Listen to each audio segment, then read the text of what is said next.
Um, okay. Do we have to accept that? What you were talking about, Willem, I do not focus at the why, the what, the how or where from of experience, loss, griefs, problems. That is what you said already.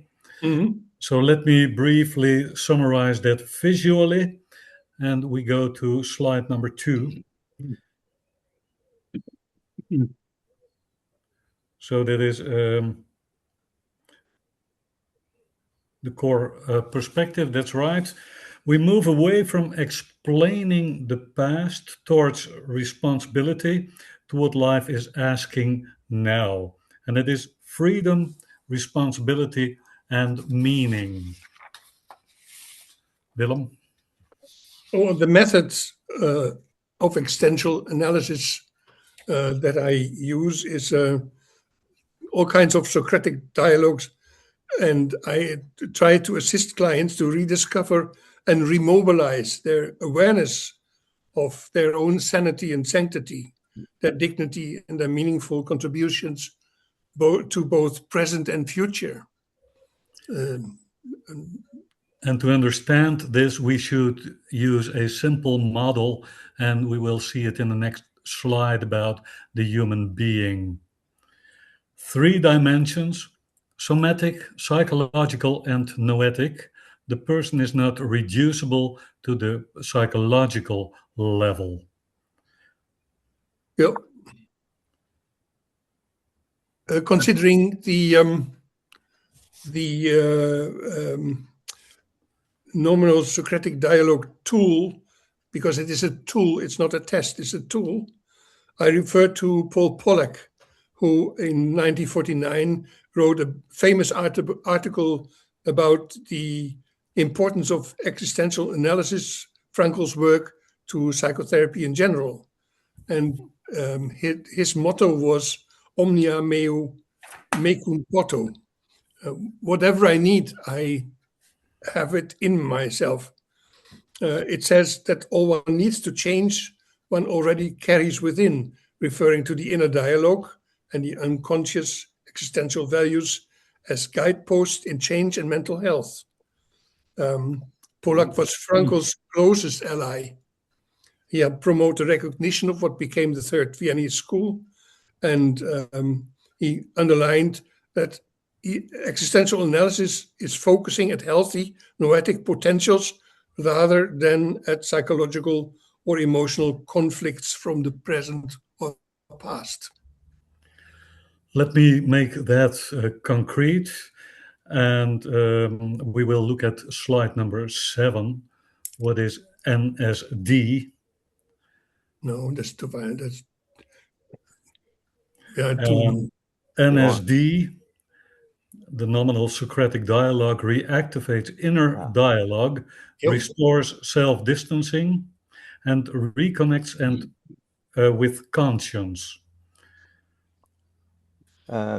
Sorry, am I on the right page or should I? No. It should be some pages before. What is NSD? What is NSD? No, one back. This one? Yeah. Okay. No. There was a title. What is NSD? No. Yeah. You go NSD, further. yeah. Nominal Socratic Dialogue. Yeah. So, it is number 7 one more. 8. Yeah. Here it is. Yeah, okay. This one. So it's a method. It's a tool to reactivate inner dialogue, restore self-distancing and self-transcendence, and reconnect with conscience, with one's own conscience. It reveals the inner compass. That's what Nominal Socratic Dialogue aims at.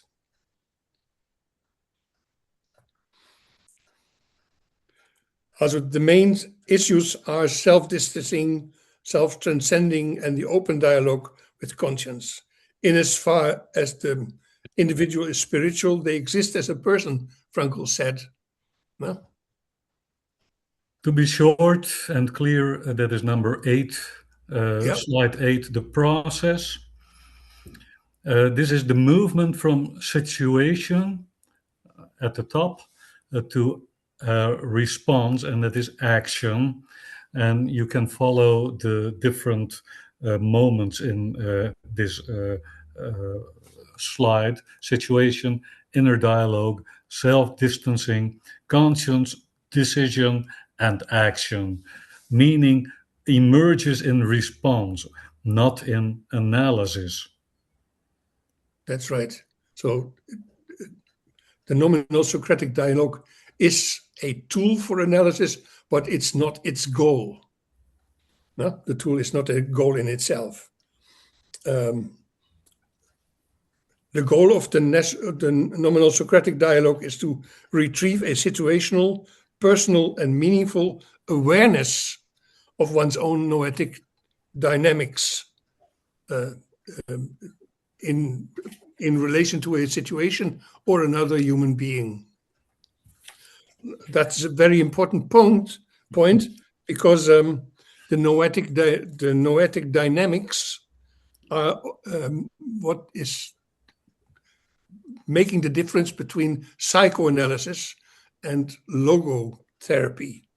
The noetic dynamics is what existential analysis makes conscious and allows the client to make a decision, a wholeheartedly supported, wise decision in a situation.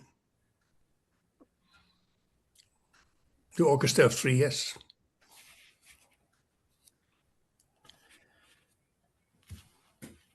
And Willem, where have we got right now? We were in also we are just a moment. We are by inner dialogue.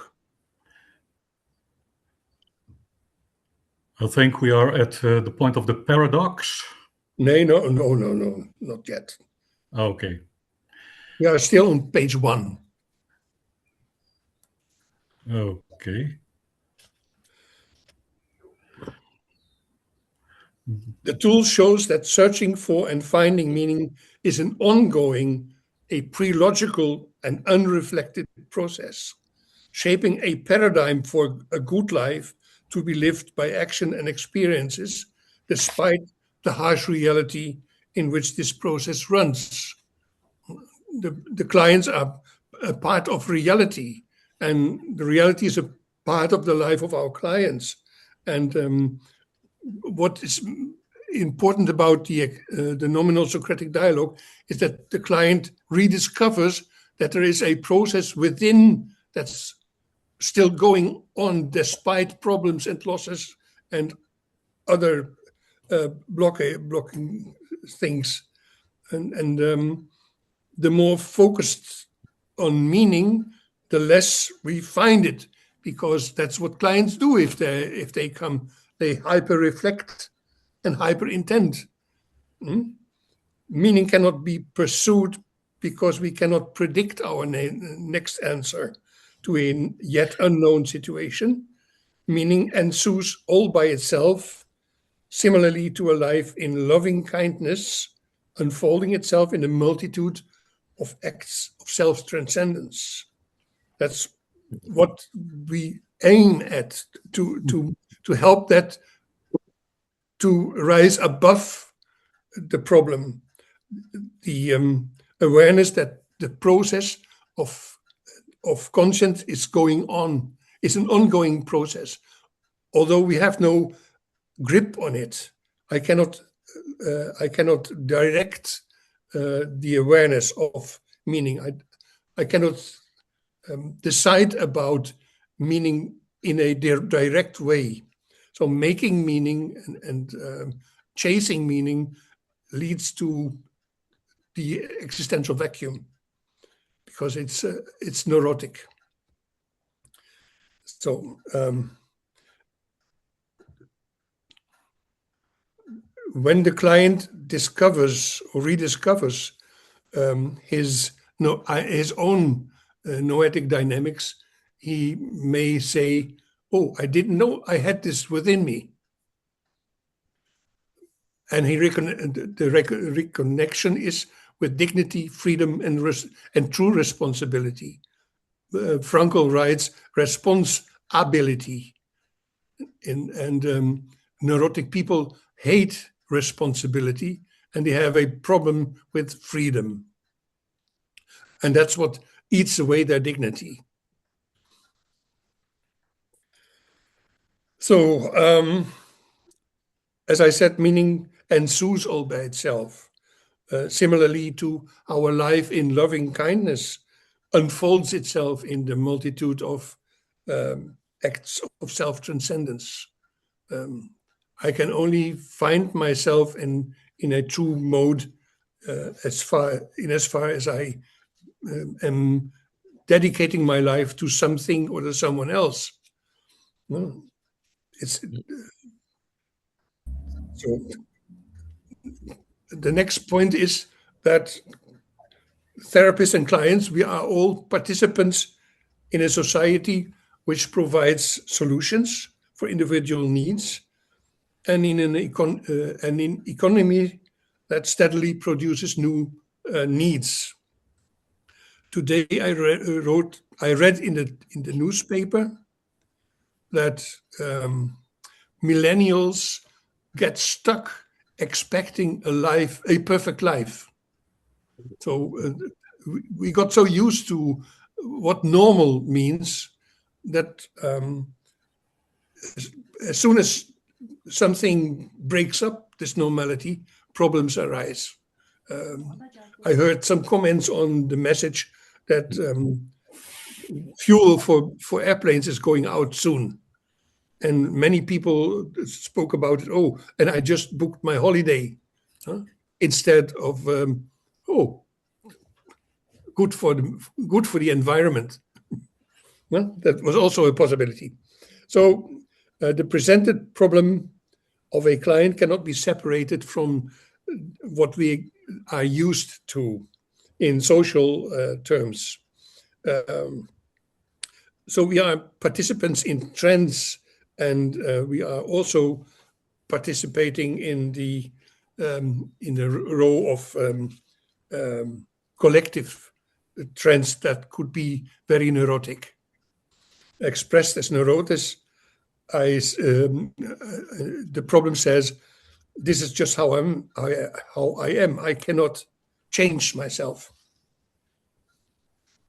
And Frankl also mentions the existential vacuum as a cause for a sociogenic neurosis. You can find it in Man's Search for Meaning in chapter 9. The NSD tool focuses on breaking through the latent and occurring existential vacuum as communicated by the individual client. Sociogenic neurosis may turn out to be a disorder if and insofar connected to one of the current collective neurotic patterns. And Frankl is the only one who mentions these. I've never seen them reoccur in any psychology book.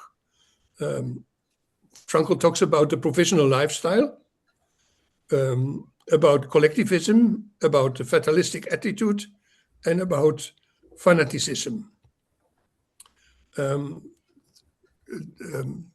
Peter has a slide about that. Can you find that? Yeah, the next one. This is paradoxical of meaning. Next one. Yeah, the next one. Yeah. Final. Nee. Well, that is the final insight at the end. That's right. But we did not have a slide about the four matters you mentioned, Willem. Collective neurosis. Oh, yeah, we do have. You do, all right. Collective patterns. Number 6 might be 7. Collective pattern. Collective patterns. Yeah. I found. Yeah. So, Frankl mentions those in his theory and therapy of neurosis. an introduction in logotherapy. There's a wonderful American translation of it, and I can only say read that book. It's a damn good book. We all have a professional lifestyle. We may not be aware of it, but we do. We take for granted that life is what it is, what it seems to be, what it appears to be. And as soon as our expectations are not fulfilled, as I said, the paper mentioned millennials are getting stuck because they expect a perfect life. No? And that's the professional lifestyle, or what youngsters said, using drugs and just partying, getting away from this life because they can't stand it. That's also a professional lifestyle.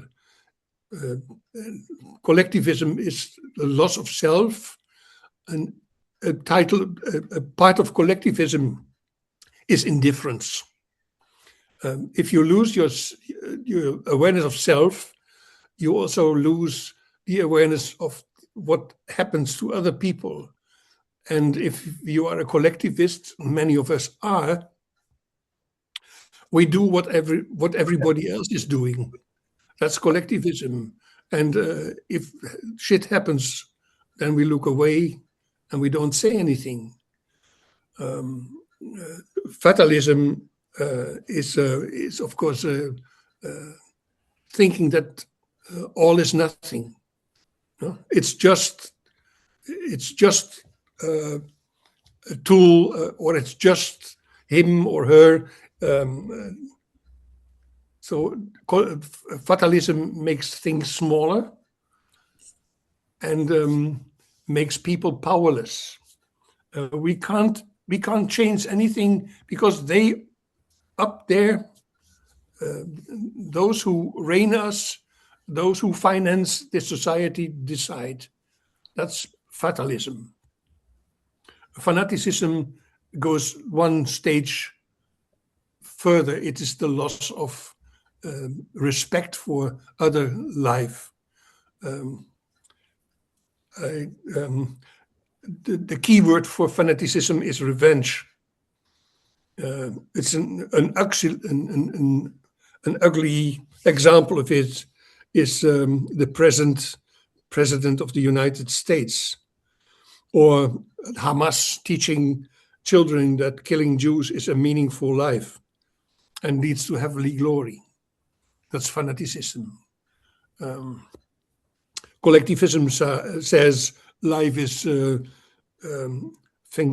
begins with sh and ends of id, and fatalism, life is just listen to the language. What the f are you doing here? No, that's fatalism. In 1993, I had the privilege of following a course with Jerry Long, and he presented the dynamics of the existential vacuum following the Jelinek curve. That's a curve for addiction and recovery. And he presented as he pictured the existential vacuum.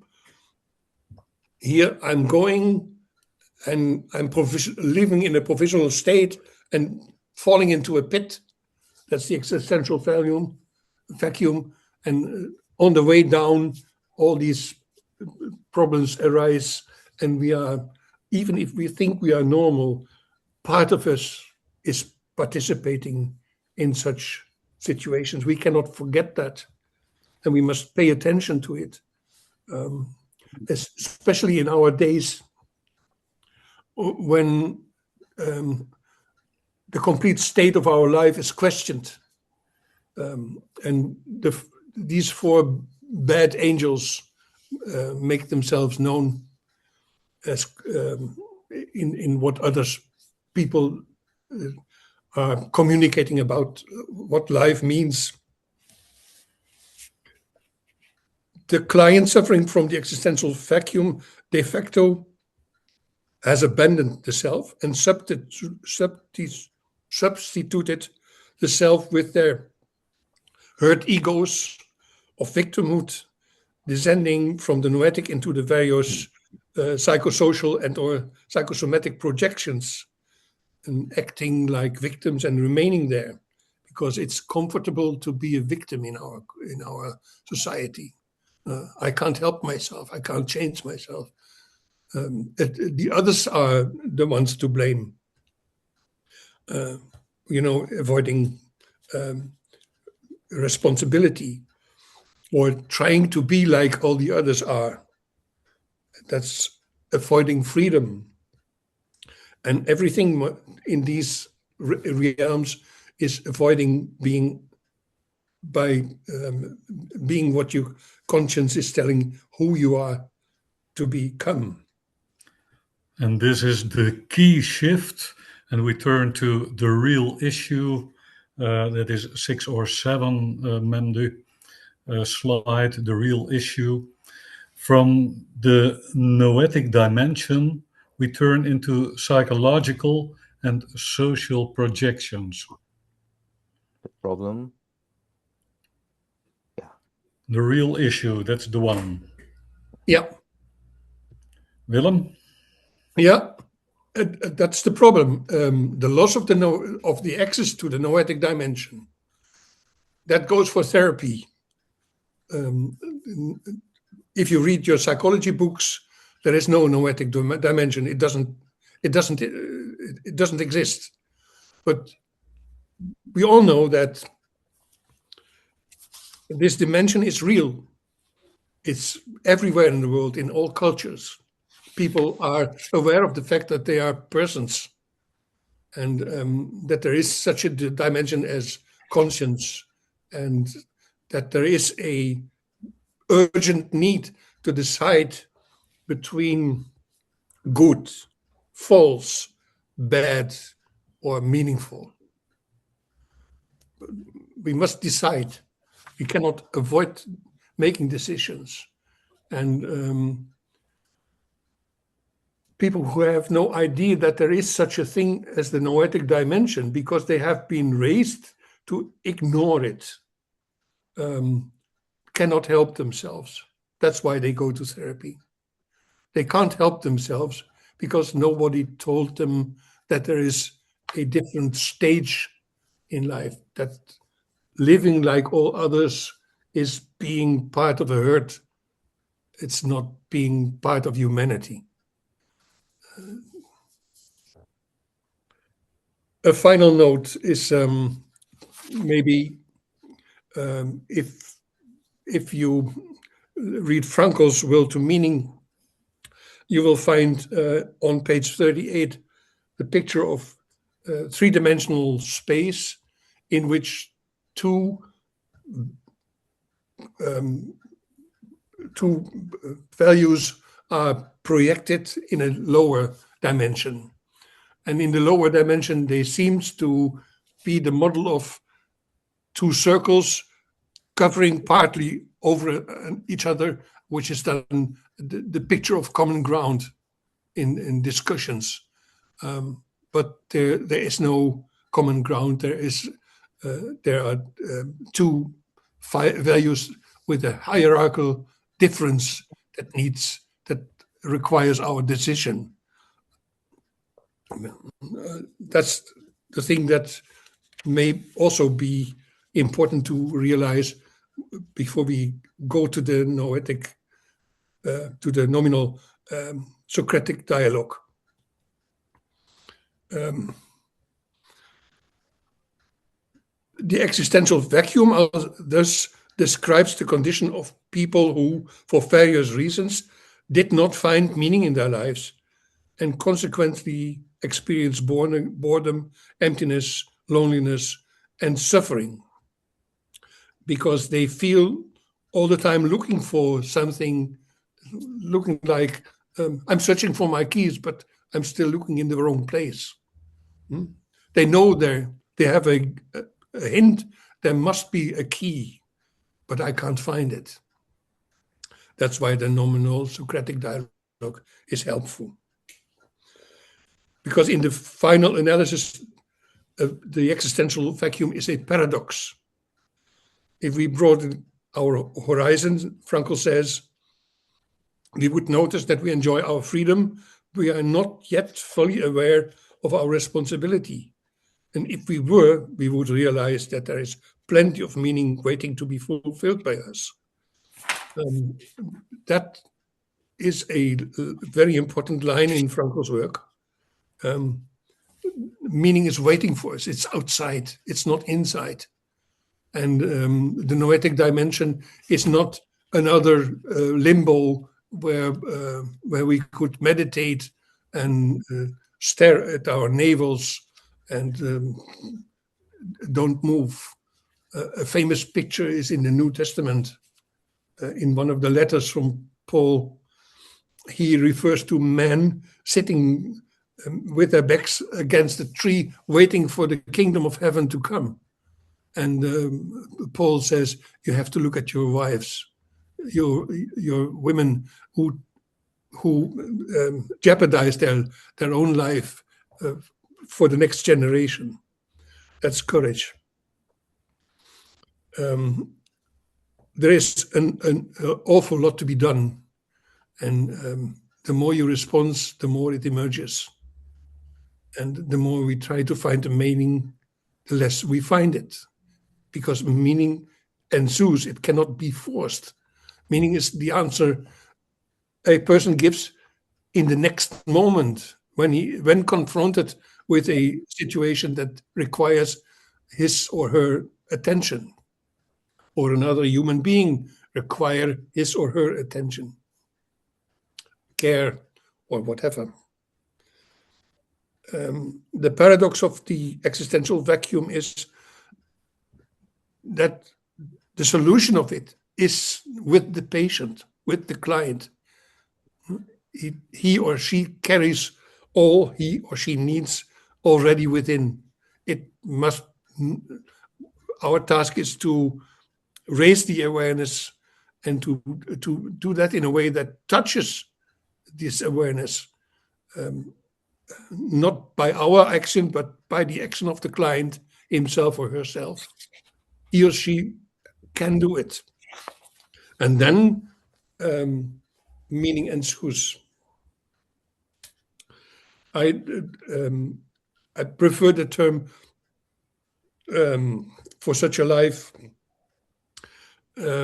as lovingly kindness. Loving kindness is a term that comes from Reuven Pulka. That's a very important thing. So what we have now, we have an ontological value paradigm which precedes and surpasses the individual's psychosomatic and psychosocial conditions and circumstances. It is not someone else, it is the client in his or her pre-logical and unreflected conscience whose response is aligned with the paradigm that they unconsciously and unreflected carry within. And the second aspect is the uninjured reality of our personhood. We cannot, in as far as the human being is spiritual, he or she exists, Frankl says, and we cannot touch this person. It is that is in the 10 theses. You can find it.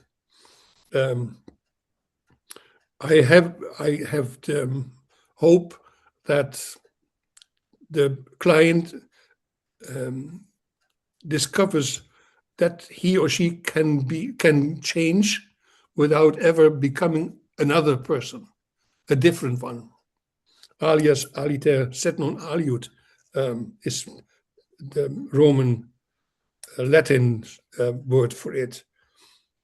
The one each of us truly and authentically is, exists, and can neither be injured or destroyed. The reality of being this unique person who changes all the time without ever becoming someone else. So the problem is not the end. The solution is the beginning. And the solution is what the clients carry with him. And they still don't know it.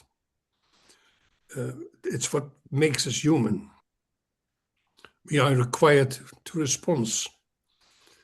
And we have to decide between true or false, evil or good, to each and every situation or fellow human. So have another, Peter, have we another thing? Can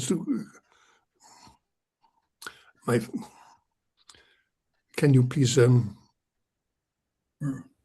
pick up? Okay. Yeah, page 4. Page 4. Okay, it is what makes us human, says Willem. Each of us as a self is challenged or required to respond, true or false, evil or good, to each and every relevant situation or fellow human, as Willem already said.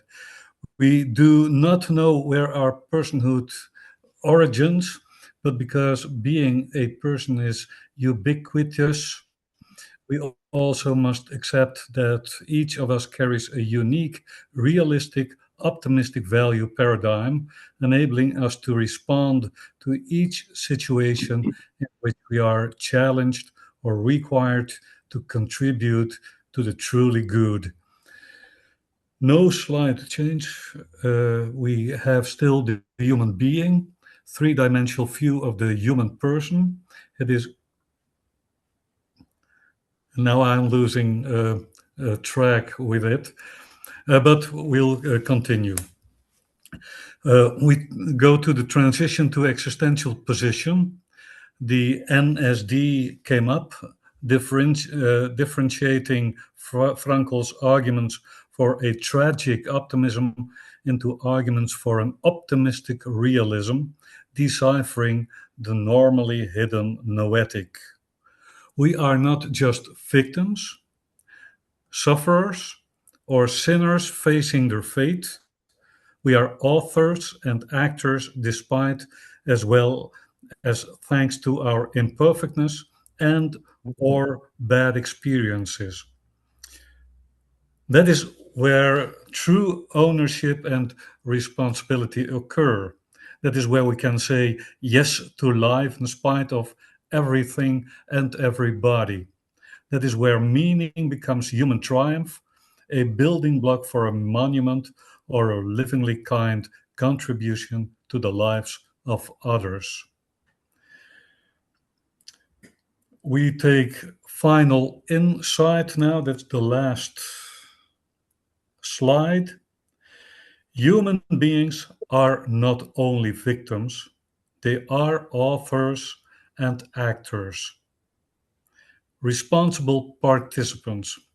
That is what we are. Meaning is realized in action, not in therapy, but in action.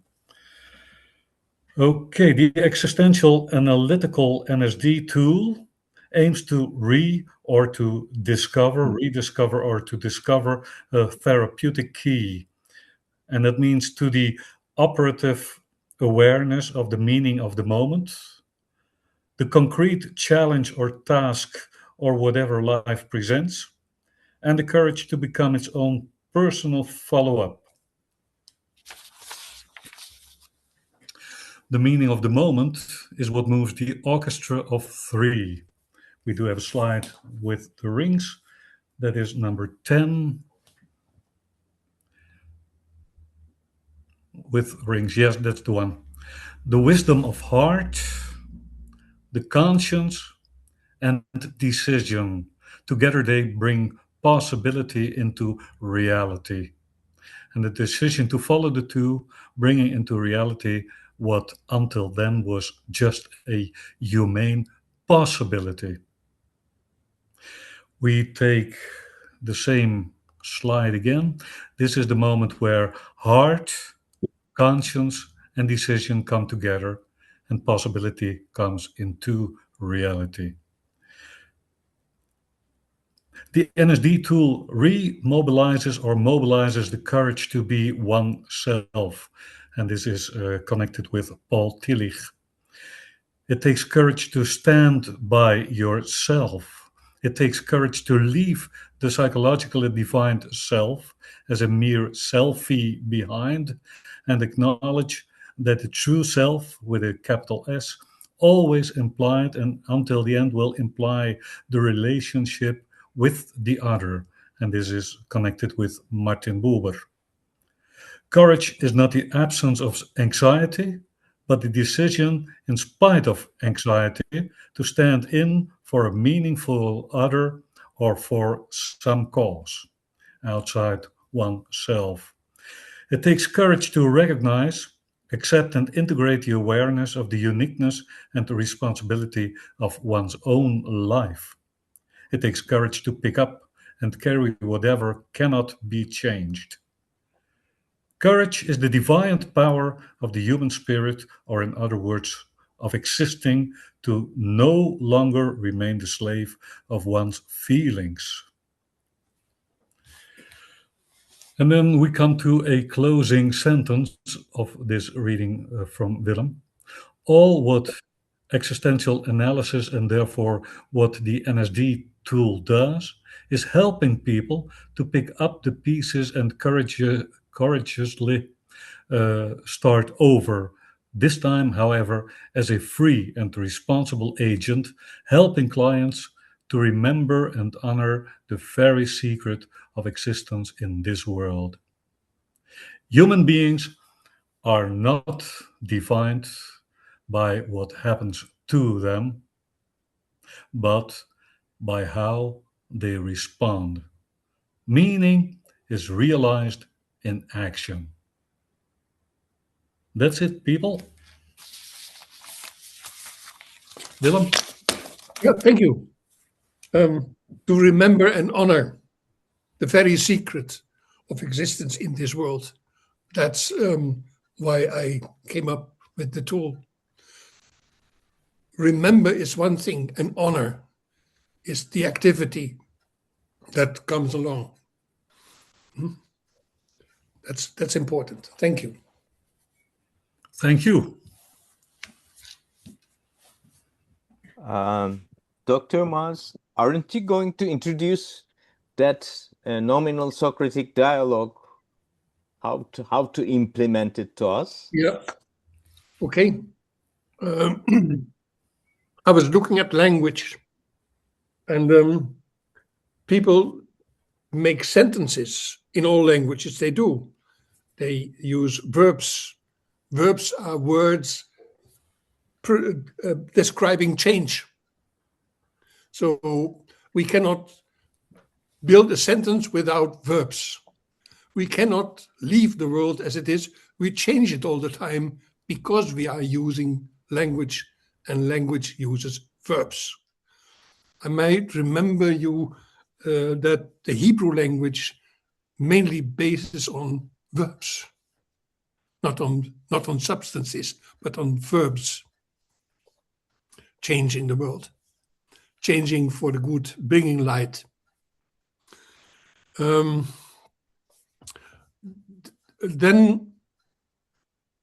as I saw that, I decided, okay, let's look at how language is expressed. And I asked the client to come up with one issue not concerning the problem, one substantive or nomen. And using this nomen, taking some time, and what pops up in the mind by free association. That's a method Freud also used for dreams-free associations. And existential analysis uses free association, finding what really matters. So what really matters is not my problem. What really matters in my life is what is next, and finding the word that fits that.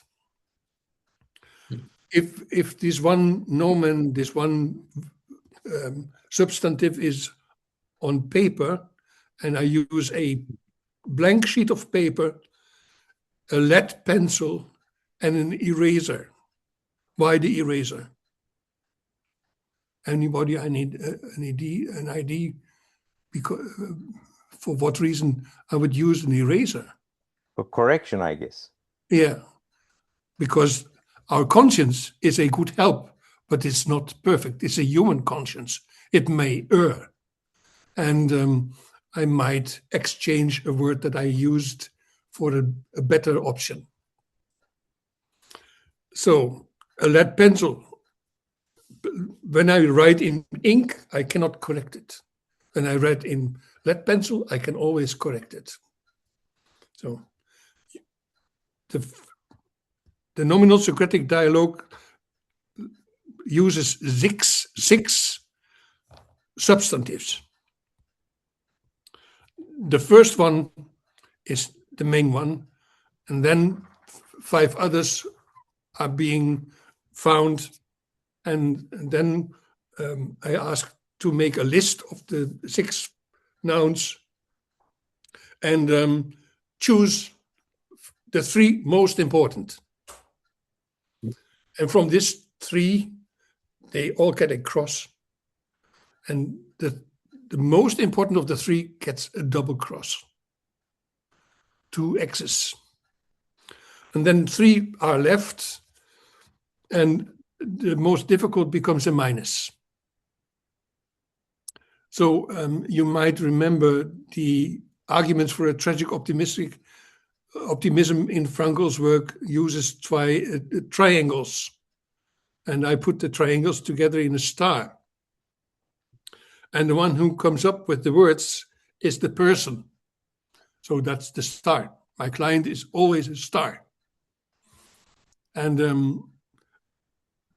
having found the words that my client comes up with and has decided about the hierarchical line, they can put these words into a star. The top value is, of course, representing love, because the highest value in life is love.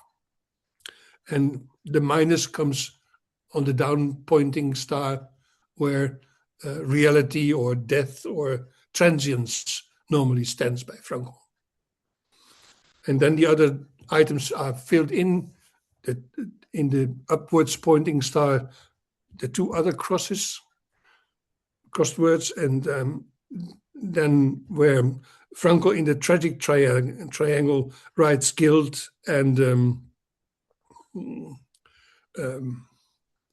suffering, the words without any mark, so we can exchange those, and the minus comes in with transience. So, and then we have the next thing. The hierarchy of values is put into one line. The line begins with I, because the person is the one who decides who he is going to be the next moment. And the client comes up with his line, and begins with I. And then a verb must follow, because I without a verb doesn't exist. And then the words are falling into place and are being connected with other verbs. So we find a noetic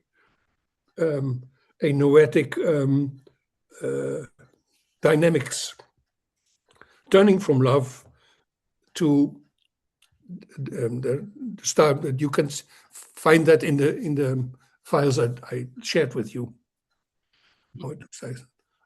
It is a very simple tool but it helps the client to discover what really, really matters in his or her life. And because we have changed, we have shifted from discussing the problem, discussing the failure, discussing the loss, we have shifted to looking at how the potentials are functioning. I don't mention that potentials, but the line comes up, and in this line is the noetic dynamics. Excuse me, I'm not very well. But that's about how it functions. And the client is surprised. And the better, the more authentic he or she is, the deeper the emotion that comes along. And we know from experience and from psychology and from neurology that change without emotion is just a word. So if I find my one line, which for this moment decides who I am going to be, for whom or what I invest, or sacrifice, or put myself into action, and how that expresses itself in hope, and how that sustains transience and builds trust in life. And the last point is, of course, what I still need to do to complete what I began. That's where guilt stands in the tragic triad. In my optimistic realism, it is what still needs to be done. And if a client discovers what he still needs to do to complete a mission that he just wrote down without my help, he knows what to do. He knows how to change, and he is able to say yes to life again. That's how one becomes an actor from having been a victim.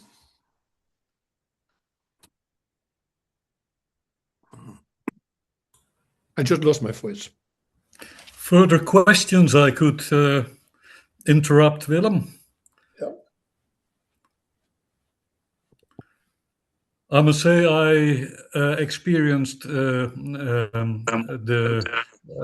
value star, we called it in the beginning, star of values. I experienced it the first time about 30 years ago with Willem. And I must confess there were only 2 students that about understood what Willem was transferring to us and trying to learn us. And that was Roy, and with some carefulness, I will mention myself too.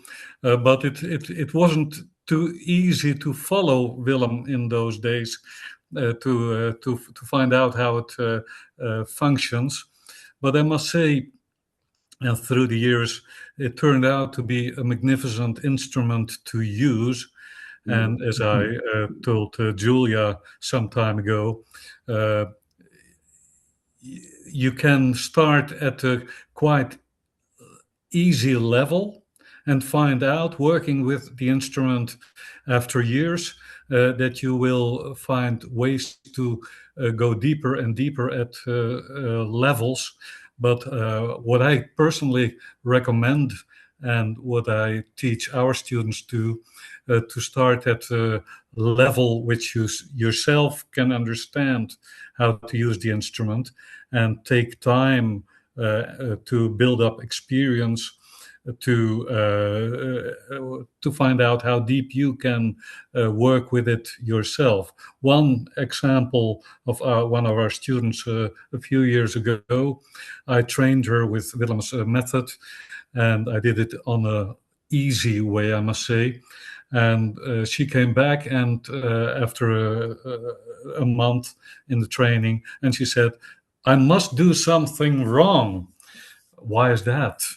Because I did it with 3 people, the training, the star, it was them. I did it with 3 people, and they all, after we did the small training, they went away and were so happy. So I must have done something wrong.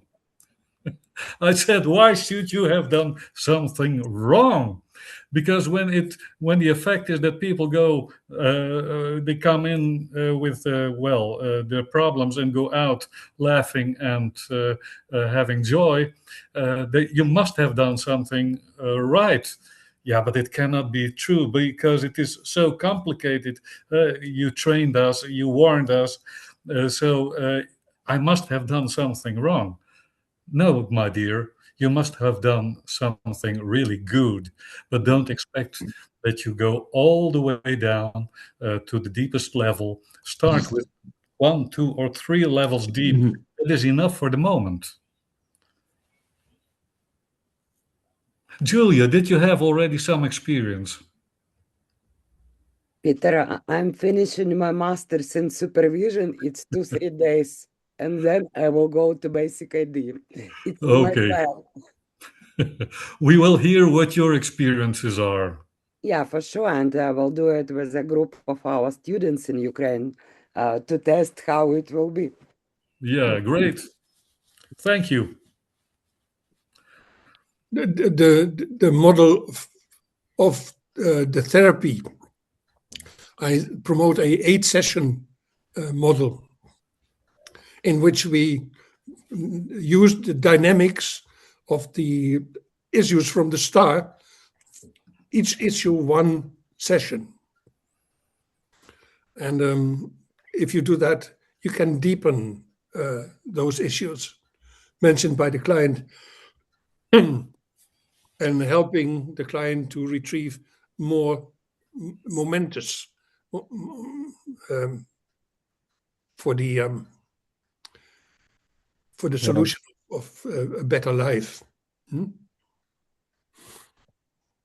Dr. Doreen, I think raised hand. She has a Yeah, hello everyone. I just question wanted to, yes, I question and maybe a comment. I want to thank Dr. Willem and Dr. Peter for presenting. It's a wonderful perspective on the Socratic dialogue.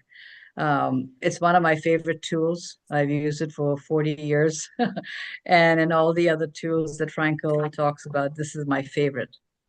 And I love to hear other perspectives.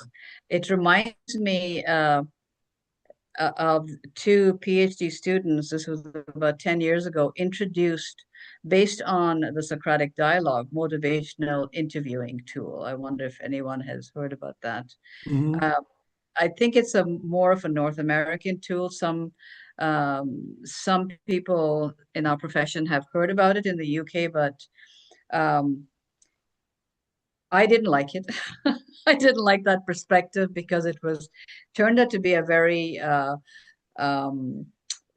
sort of a tool where it's an interview basically to find where the person messes up basically. So you ask one question. It was a long questionnaire, part of the assessment process.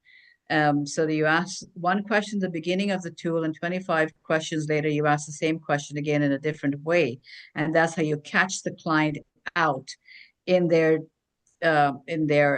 lie or in something they haven't thought through. I didn't particularly like it because Socrates was an entity that talked about narrative and language, just like you were talking about in your presentation. So it boils down to language and narrative and a dialogue. So you ask a question with whatever the patient or the client brings to the space. They say, well, this is my problem. I have no options. And according to what they're saying, you ask them a question, a very simple question to bring them back to what is the core of the issue. And when you think of a problem, to me, it's a symptom, or it's a result of something that's happening. So Yeah, yeah. that's what you want to get to with these different lines and strains of questioning and dialogue and narrative. And I think you beautifully put it into your NSD tool, how to get to that particular point of it, what the patient is bringing into the space is the problem. I have a problem. How do I resolve it? Forgetting that the problem is just a symptom. It's the result of something else, or other things that are happening. So that's what you want to get. So I really appreciate it, because it's a great perspective. I'm going to review the tool, and I'd like to use it. Maybe in my retirement after August, when I retire, I'll have more time to kind of look at this tool and actually use it with my private clients. So I've used it for a long time. I love I love Socrates. He's one of my favorite philosophers. I've read a great deal about him. So anyway, what I want to say is thank you very much for presenting. It's a great perspective, and I'm certainly going to check it out. Thank you. Good afternoon, everyone.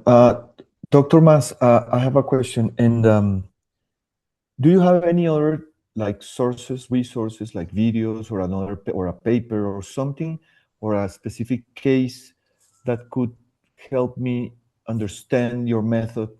And because so far I understand it intuitively by reading what you sent and by listening carefully to what you said, but I still lack full understanding of your method. So I was wondering if you have any other resources that they can access to understand the method. I can't decide about that.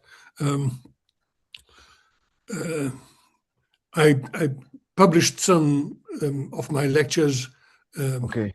not with a publishers, but as PDFs. Okay. I hate selling things, and Okay. that's the one side of the problem. The other side is that I'm a completely nerd when it comes to publishing and making money. Okay.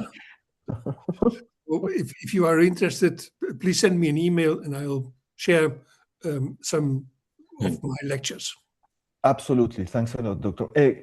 Can we access your email in the webpage, or can you share it with us here in the group or something?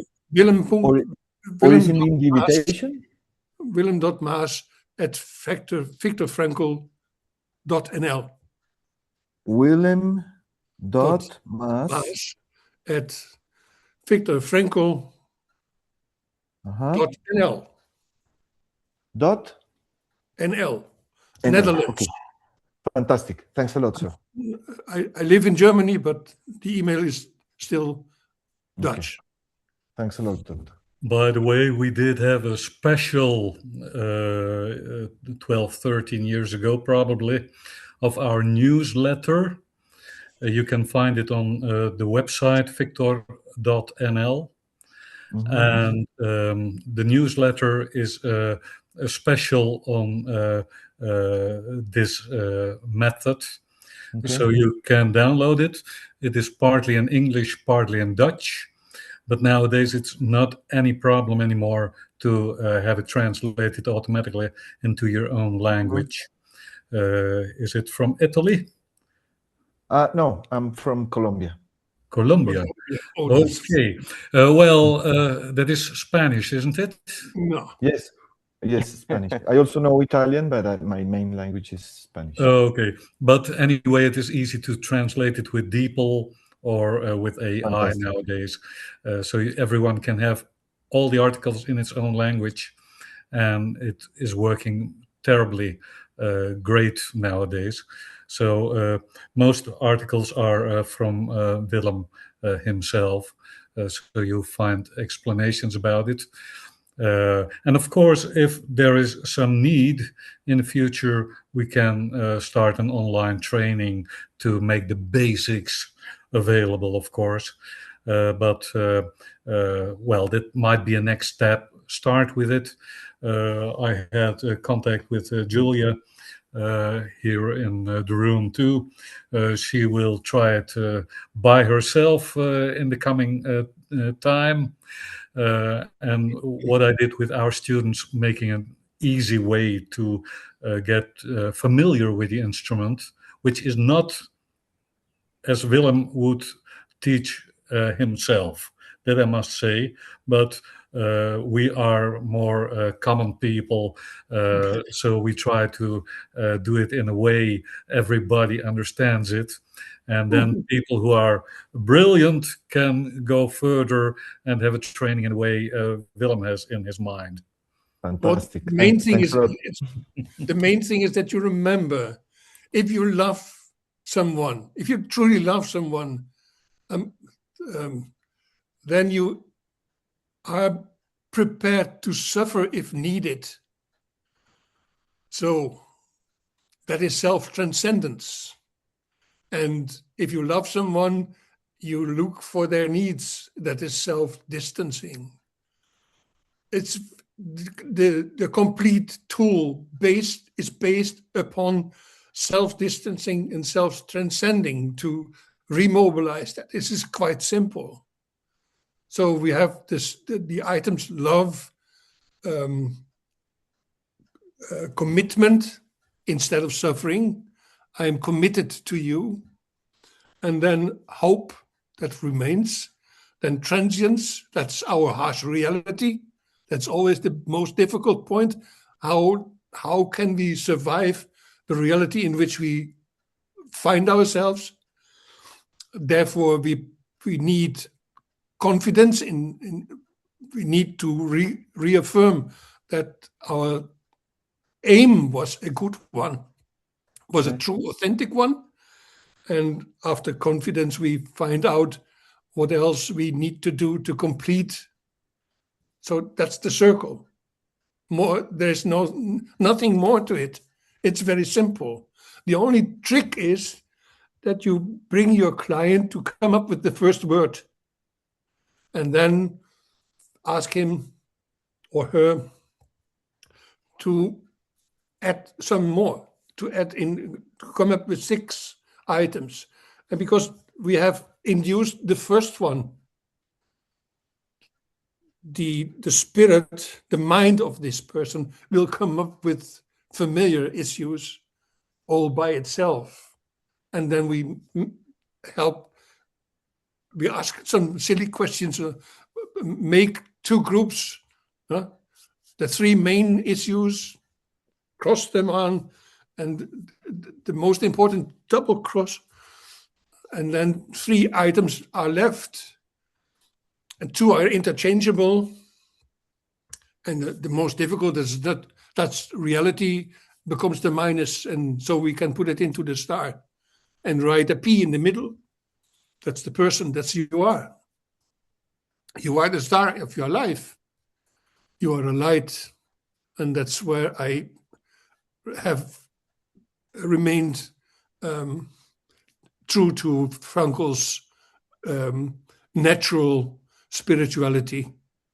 You are a star, and you are supposed to bring light. And so you are a light, despite your problems, despite your failures, despite everything what happened in the past, or what you did in the past, or did not do in the past, because that's too where you are responsible in the normal psychological way. But in the existential way, you are someone else. You are to become. And that's the dynamics of your life, the noetic dynamics. The only thing that counts is the intention of the heart. That's why the wisdom of your heart, the dialogue with your conscience, and your decision, your concrete existential decision, to put it in action, to put it into reality, no matter what others think about it, conformism, or how others live their professional lives, or no matter how bad other people talk about life in their fatalistic attitudes or in the fanatics. Because I live in Germany, in a province in Germany where about 40% of the voters will actually vote for the neo-Nazi party. And they are fanatics, that's for sure. But that's not their natural state. It's a result of eating poison. You understand what I mean? When you teach hatred and xenophobia, you make fanatics out of people. Yeah, ideology. Ideology. So that's all there is to the tool. There's nothing to know. It's simple. I can't explain how simple it is. I would say something, please. Yeah. Love thy neighbor as you love yourself is a very difficult thing. Yeah. Probably impossible. So a little bit diversion from that. Don't do the other person something which you don't want it should be done to you. Mm-hmm. That's, I believe, the main thing. And in addition, I would say that I believe that the duty of a logotherapist is to help the other person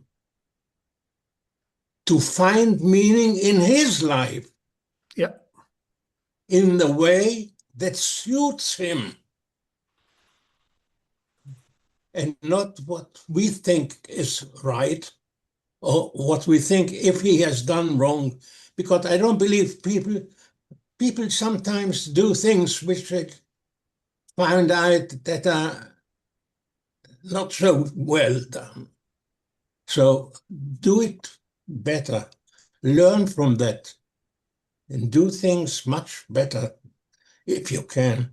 And the duty, as I say, from the logotherapist is to help the other person to find meaning in his life. Yeah. As it suits him and not the knowledge we have. Because don't, as it is in Levitus, don't rely on your wisdom. Because our wisdom, it may be sometimes different from the wisdom of the client. So Yeah. if we can help him, and I believe that the Socratic dialogue is a tool which helps the other person to bore meaning for him. Right. So that is what I thought to add. In any case, many thanks for you, Willem and Peter, for your presentation. And I would add in this opportunity, I would like to thank Memo for very much for his special and generous help, because I believe that without your help, Memo, I wouldn't be with you today. And thank you again. I thank There you. are several of us like that, Guido. And the Memo knows that, and he does that even ahead of time. Thank you. Andrea says, thank you so much. Andreas, and then dear Dida. Yeah. Okay, maybe just short, hopefully. First of all, yeah, thank you, Willem, and yeah, Peter as well, for your presentation and for the more clarification also of this NSD. But what I struggle still with it is, as you said, well, it's so easy, but maybe I struggle with the easiest thing always and all the time. and maybe you can elaborate a little bit more about this. You mentioned, yeah, first you make the client think of nouns, of some substantives, and then, well, in your writings, you always say, well, it's not about nouns like what pops up in their mind associatively, and but it shouldn't be some things like my spouse, my car, or a journey, or something like this. Right. And whenever I try, let's say like this, try to understand it deeper and try maybe to apply it by myself in order to understand before, trying it out on some clients. I'm always puzzling. So, what nouns should I think of? Because if these nouns pop in my mind, so either I need a more clear instruction what I shouldn't think of these nouns, or maybe with nouns you don't mean really only nouns, but something different. Maybe some. Do you mean value? So that might be the question, maybe for clarification, which might be easier then to understand. Okay. Thank you very much. So, whatever you have, you can lose. Is that true? True. Yes. Even whatever you have, people can take it away. Right. Thieves do. Cruel people do too. Right. Predators. Yeah. So, if you want to find a subject that really matters to you, it's not about having. Mm-hmm. So all words that relate to having are out, because they don't express the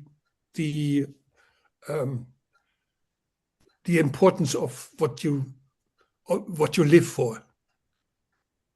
So it's more words for how I assume or suppose or want or wish or whatever to be. Okay. Is it rather this? If you take a look at conformism, if I would ask you in terms of conformism, what would you like? What's important in your life? And many people come on my boat, my house, my car, my job, my salary, my friends, my church, my whatever. Kiss my ass, because that's what you're going to lose. Right. It's even if you lose all of that, you still exist. So let's get to the pudding and eat the cake. I need to know what is the most important word that pops up in your mind. If you think about it. If I say, don't think about an elephant, what do you do? As usual, I think of an elephant for a certain time. But if you ask me like this, and it's much more sophisticated than in the first glance. But if you would ask me like this, and I would come up with let's say friends, then of course you would tell me and teach me, well, yeah, this is something you could lose, of course. No, but if I would say friendship, is it really rather true? This? Yeah, because that implies that you are a friend. And people come to me and say, oh, I don't have any friends. And my only question is, are you a good friend? And then they have to think and say, no, I spoiled that. Right. Okay. So may I interject here just to say something? Just a couple of days ago, I was speaking to a friend, and we were talking about selling my house because I am in the process of doing so. And I was talking about how I love this house. I've done so much work to it. It's beautiful. I live out in the rural country. But I got very sick last year with a diagnosis of cancer, and it compelled me to think about selling my house and moving close to my family. But I'm not really thinking about that as importantly as I should, until my friend commented to me that she had heard somebody say to her, do not love something that cannot love you back. And I think this speaks to what you were saying, Willem, about love. Do not love something that cannot love you back. I could lose my house. I could lose my car. I could lose all these beautiful things that I put in my house. You know, everything, all these material accumulations, I could lose them. But what am I living for? When I wake up in the morning now, I say thank you. And then I think about my grandkids. I think about my kids, think about my elderly parents. I think about my friends, and I'm thinking, I need to get closer to them. That's why, that is the important thing. I need to be close because I need those relationships. That is the important thing. I need those friendships. I need to be close to people who can love me as I love them. But the distance is so much. So the point is that it's stuck in my head to think I can be in love with my house, but my house is not in love with me. That's right. And someone else said, I love fish. And my question is, why do you kill it? No? If you love it, don't kill it. And you would like to be closer to your relatives because it would be easier for them to be close to you if you are close to them, which differs in my feeling about what you say from love only who can love you back. No, they love you, and you know that. That's because you are. And that's why you are. And the diagnosis of cancer takes away lots of agility and mobility in the run of the illness. So if your relatives and friends are far away, they will be challenged in the bad way. So you want to be close to them because it makes them easier to be close to you. I would say that's the truth. And that's okay. So then you can fulfill whatever you need to fulfill to complete. Huh? Andreas. Yeah. There is another thing which I would like to add to that. We don't know who, they can take from you everything in your life. They can take your money, they can take your home, they can take everything, they even can take your life. One thing they cannot take from you, the way you decide to look on the things and to develop your attitude towards what happens. Yeah. That's one thing. And the other thing, if you have a why, you can overcome most how. And that is, I believe, an important thing. And that was what kept our kidnapped in Gaza for that long time. They found the why. And for the why, they could overcome all the horrors they passed in the being captured in Gaza. Mm. Yeah. The hostages, yeah. Yeah. Thank you. Yeah. Yeah. Mamdouh, can I go on? Please. Yeah. Thank you. And thank you all for, and Willem and also the others for your answers. Yes. Did go on. You wanted to answer Gideon. Yeah, I will. Yeah. I answered already because I thanked him, Gideon, for this remark. And yeah, okay, there's still then the question of the nouns, but this is something which we know they all can take all of us except our attitude or our perspective and position and decision how we look at the things. And yeah, to find the why is the crucial thing.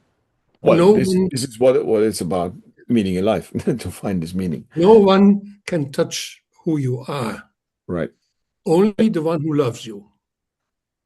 That one will touch you in who you are. And that's yeah. I take this with me. But think about this. Thank you very much. Dida, please. Yeah, okay. So I want to say several things. First of all, I must really thank you, Willem, for a most wonderful, inspiring presentation, and also Peter, who helped you so much. And I think what captured me is that it was so clear and so simple, actually, in its clarity, that, you know, sometimes it takes a work of a genius to be so simple. Simplicity is just a sign of geniusity, not the opposite. So I really was very, very inspired, and I appreciate it a lot. Now, I want to make several comments. The first one is what Doreen has said in the beginning, that versus Socrates, that she uses this model of Socratic dialogue of yours, and she's using it and enjoying it very much and learning from it. But if I understood her correctly, she said there is something I don't like about it, in terms of that if you, by the questioning, if you decipher the lie, or I would call it the self-deception of the client, it's not like the historical Socrates. And if I understood her correctly, and I think actually Socrates' method was that he had put a mask, although he said, I know that I do not know, still in his questioning, he had put a mask as if he doesn't know where he's leading with his question to the one he was talking to. And that's called the irony of Socrates, which he might have taken from Kierkegaard. And so I think it is very much in line with the historical Socrates. So that is one thing. The other thing is to relate to what Gideon said, that it's hard to do like your neighbors, a neighbor as you like yourself, but he agrees with what is said. Do not do to the other what you wouldn't like to be done to you. That's actually Kant's dictum, right? Yeah. Yeah, it's true to have a kind of compass to act like that. But I would relate also to what Gideon later said, that we must remember that our wisdom is not the wisdom of the client, of the other person. And I would not use the word wisdom here, because in the whole of Frankel's view, there is in an assumption, I take it to be, or an insinuation, that there is one truth. And when you say, and that is the wisdom, and the wisdom of the heart, that is conscience. And don't forget, he always says there is only one response, which is the true response by conscience. And that's a very far-fetched position, but he still says it. And that is why, because he doesn't believe in opinions. As long as we are on the realm of our rational thinking and not unconscious, which is intuitive, we have different views, we have different opinions. So you cannot say, don't forget that my wisdom is not the other person's wisdom, because wisdom, as wisdom of the heart, is the truth of the transcendent. And it comes through the therapist in the room, that he is a kind of mediator to the client. But in any case, it is present in the room, which is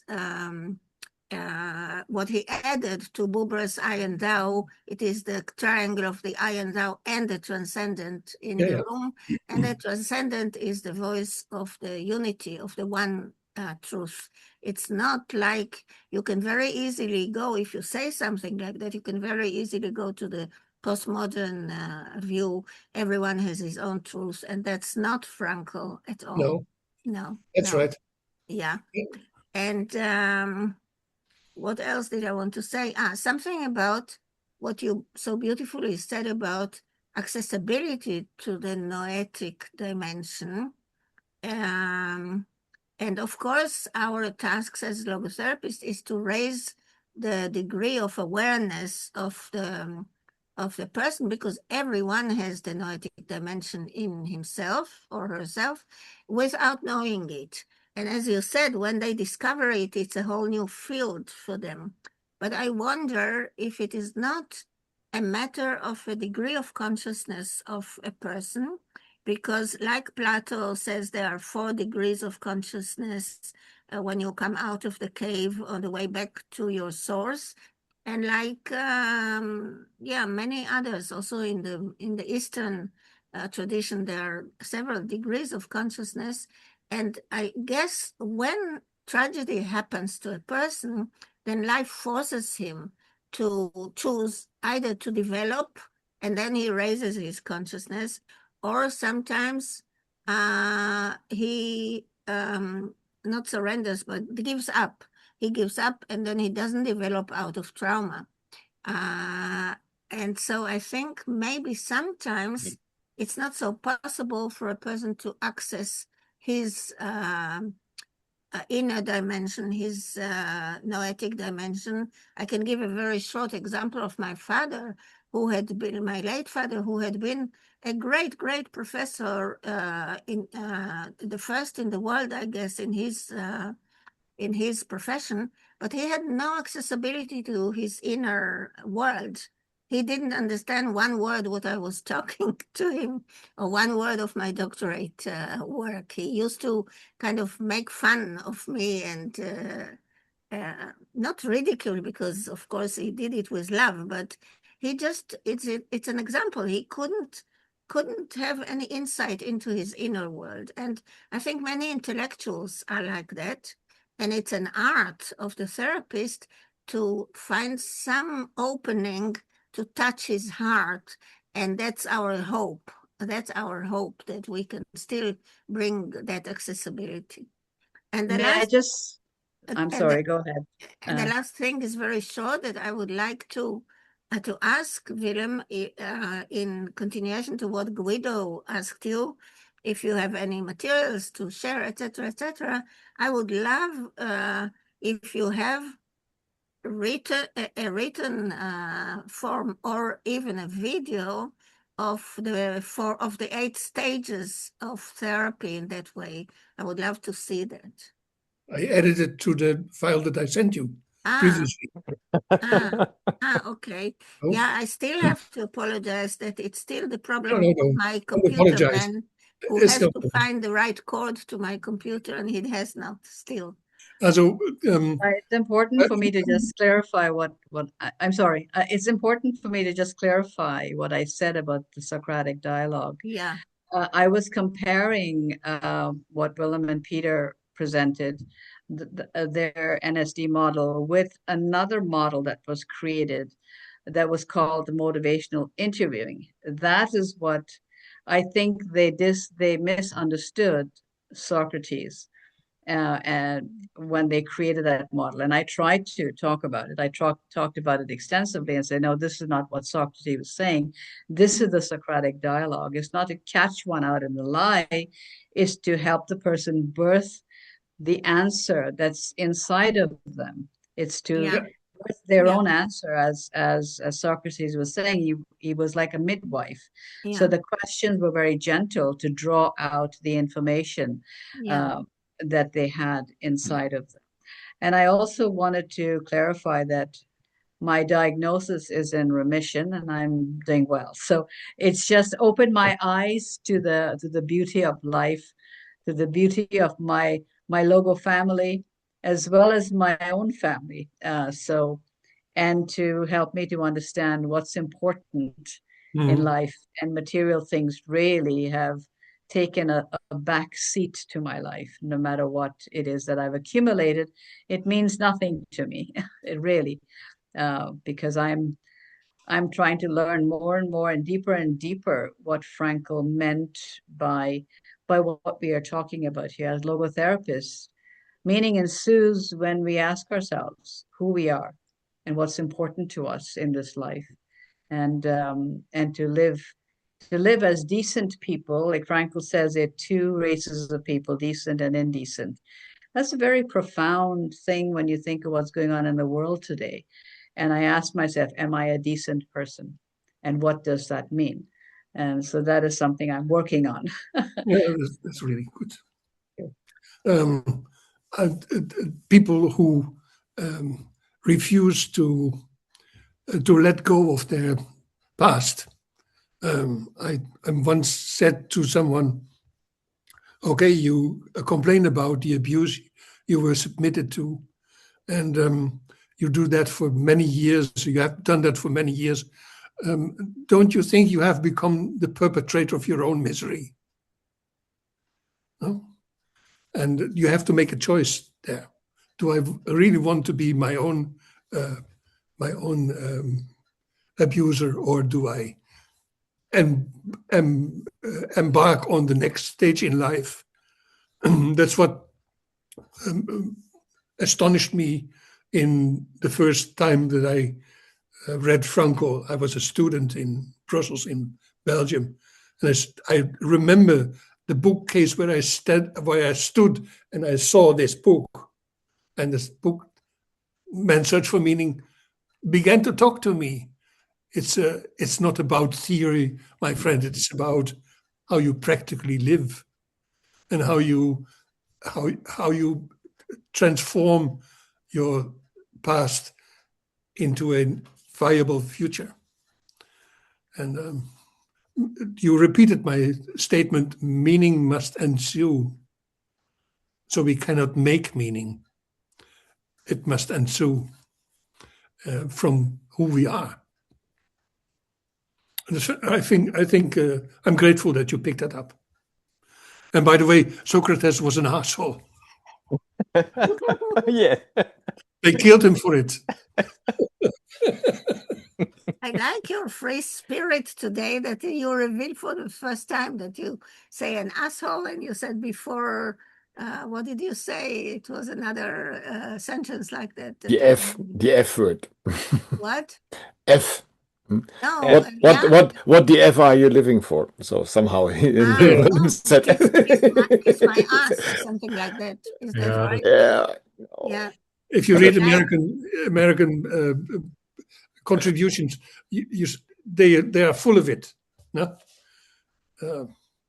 It's one of the neurotic traits of our time. Yeah. But why do you say that Socrates was an asshole? He actually was an asshole for the Greek people who didn't want to listen. He was like... Yeah, they listened to him. That's how they found out that he knew what he said he didn't know. And that he knew that what they didn't want to confirm for themselves. So they thought he was clairvoyant. And that's why they killed him, because he was a danger. Yeah, he was very manipulative with his questioning. And he gave the answer already in his question. So and logically, he twisted it all the time rhetorically. So he was a very good rhetorics already. And managed to bring the other to say either, oh, no, what Socrates already had imposed, or yes, it's right. And you see it from the portions of the contributions of the dialogues. Socrates' portions are, I don't know how many quantitatively, but double or more space of the answers. But of course, he brought something in to nag and provoke also the others in a way of maybe we could try to think own way a little bit, or we should. And that was why he also was killed it was dangerous for the youth. So he brought them a little bit an idea of maybe we also could think out of the box of our own. Yeah. Not just. He just pulled the So it was ambiguous. It's very ambiguous, but. But he was married too, as you know. Yes, but that's why he did these things. Maybe okay. He was compelled to go to the marketplace. I guess that's the way he pursued his own wisdom. That's the way he pursued knowledge, to find his own flavor of wisdom, and he died for it, basically. So and he admitted to die because he could have escaped. I think he died because of his complete commitment to truth. I think he was really, I agree. He preferred to stick to the truth rather than to give up his ideals and to go to run away or to go on with. Still, I would counter to say to stick to his truth, not to the truth. Anyway, but that's another position. He took the drink very courageously and talked about a chicken. Well, I want to see those doing that like he did. Yeah.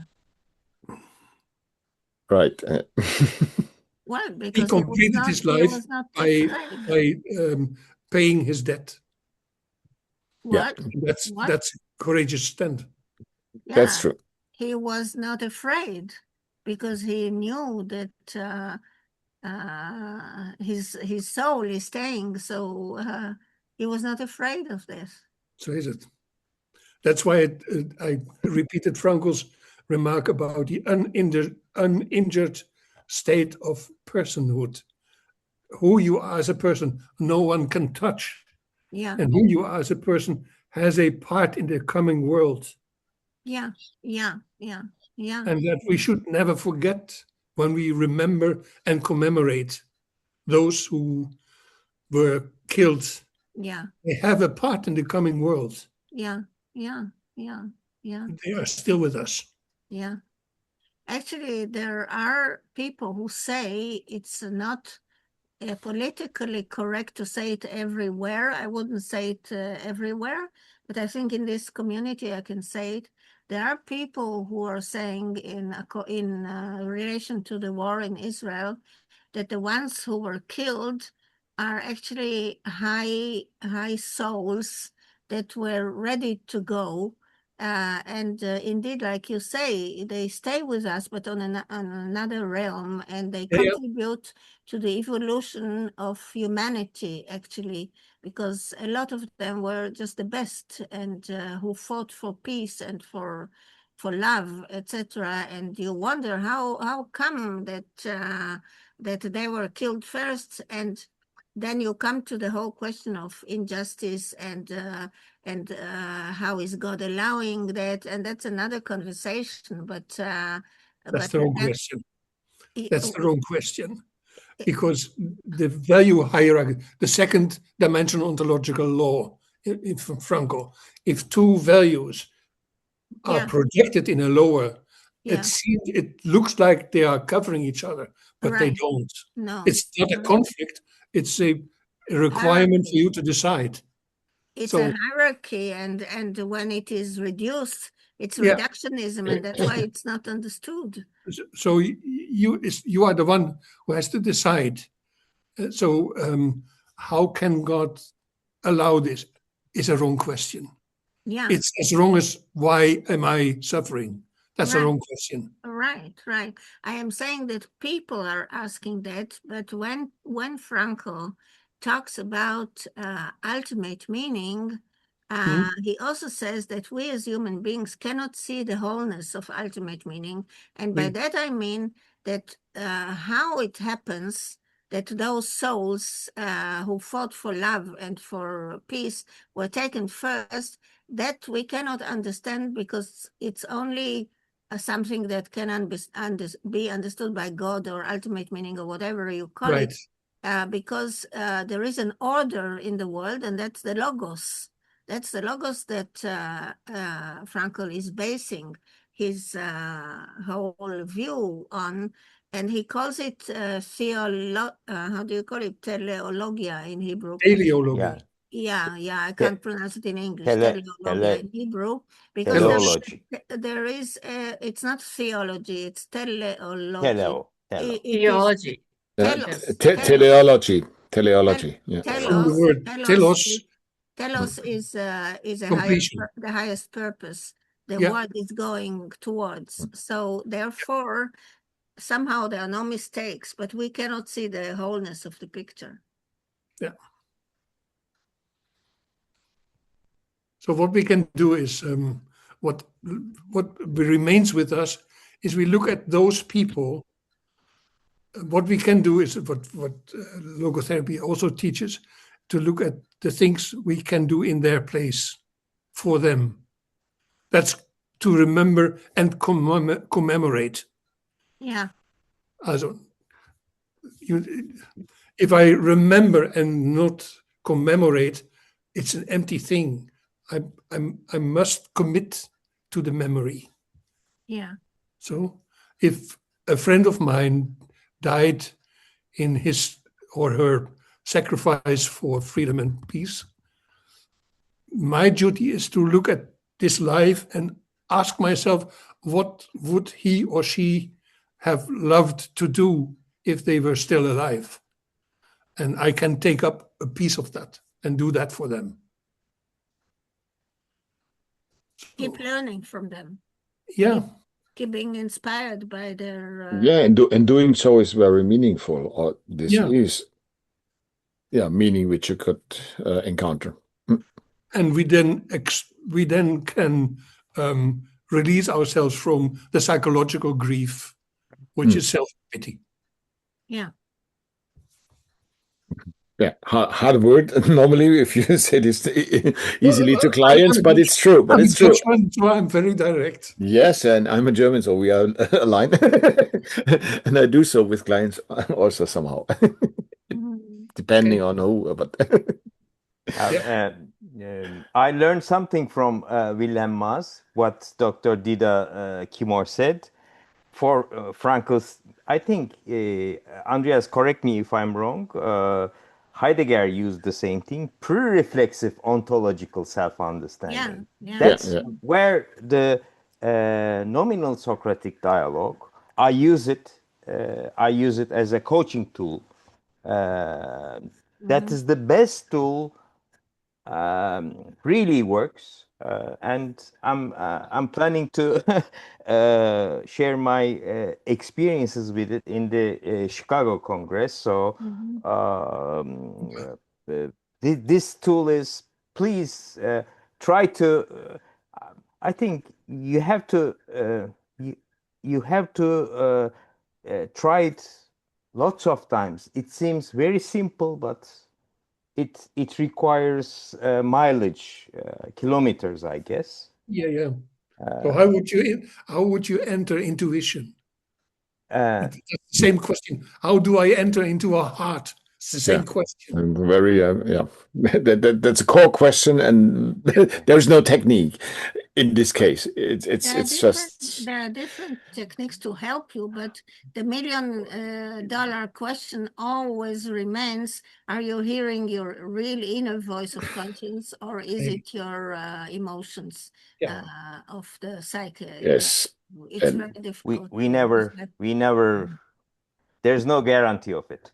Yeah. And as logotherapists, we just could support and by the relationship we do have with the clients. So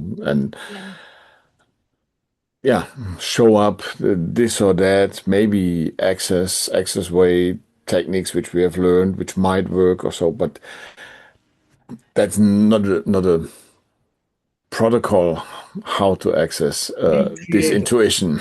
It's not that easy in CBT or so. Okay, this step, this step, but this step. Andreas, this tool really grabs that intuition. We'll try with you, okay? I take you very soon. And I will. I think tonight we have discovered again. I discovered Dr. Maas's knowledge is so profound. It is really you lose your way. You have to really wrestle with it, and when you wrestle, the light is there. I think we have experienced his profound wisdom. Yeah. And as I said, simplicity is geniusity. Yeah. Really. That's my problem. No, it was very simple, and that's why it was so clear. But it takes a genius to put it in such a simple way, Yeah. and that goes across so easily. It was really beautiful, beautiful. And thank you also to Peter too.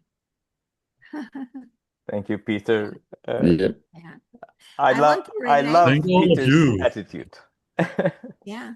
I want to relate for just a little moment to what Gideon said about the why with the hostages.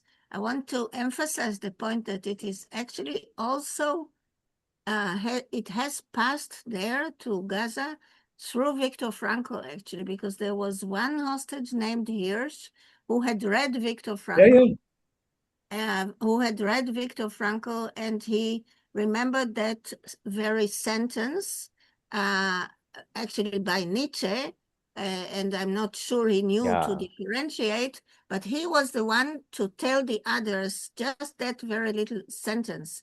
And then it was passed on to Eli Sharabi, who has become very known in the whole world because he had written this book, Hostage, and keeps on talking all over the world. And he himself became a leader there because Hirsch was killed. And he became a leader there and passed it to his fellow prisoners there. And every night he said to them, let's say to each other what is our why to stay strong and to survive and to come back home. That was incredible. Yeah. Thank you very much. That's Viktor Frankl's influence in our day.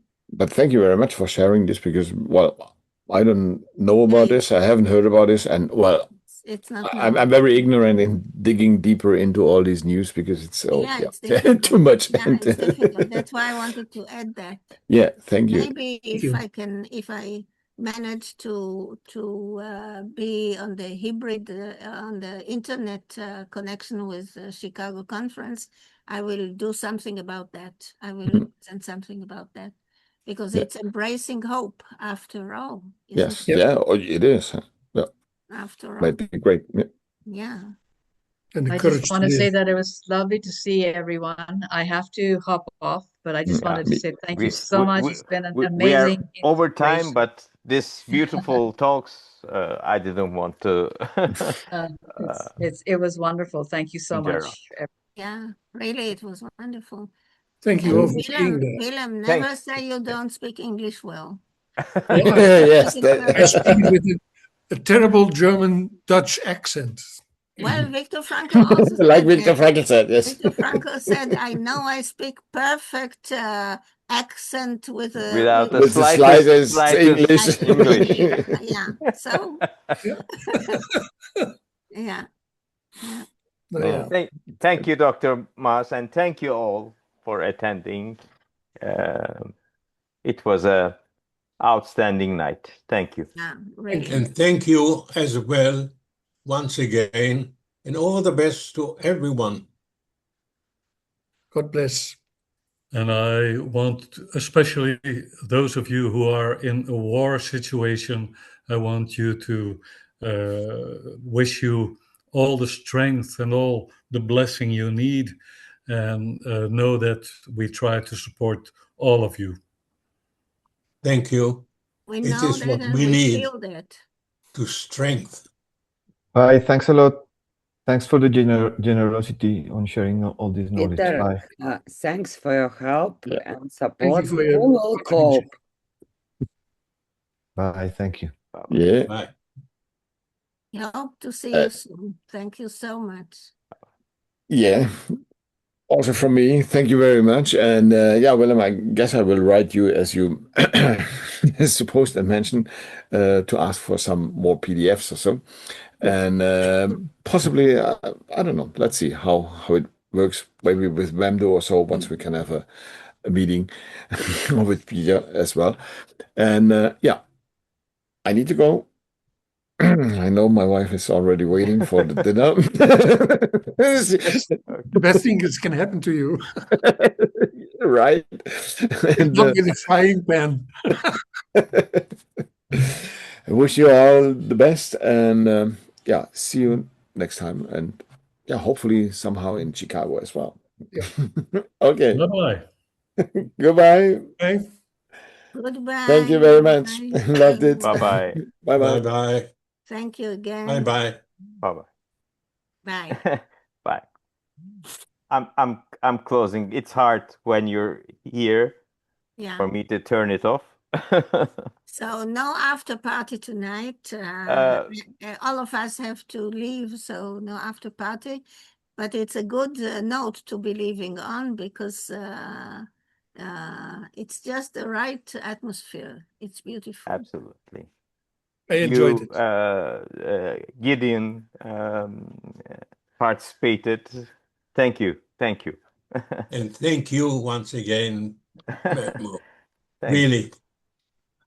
I really Thank you. admire it. Yeah, and this is, for me, this is very special because I want Dr. Maas's wisdom to share around. So this is the first opportunity. This was the You first. have managed it. Yeah. It's the first time that we Yeah. convinced him, and now he saw that it's so easy for him, so he would like to do it more. Yeah. Is that not right? Thank you, Peter, as well. Yes. Oh. Thank you, Peter. And good night, everyone.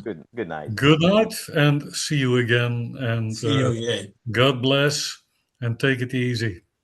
Yeah, and I thank try you to do the always best. for your support. Thank Peter. you. Thank you in any case. Bye. Bye-bye. Bye-bye. Bye. I'm closing. I'm closing. Bye-bye. Bye. Bye-bye.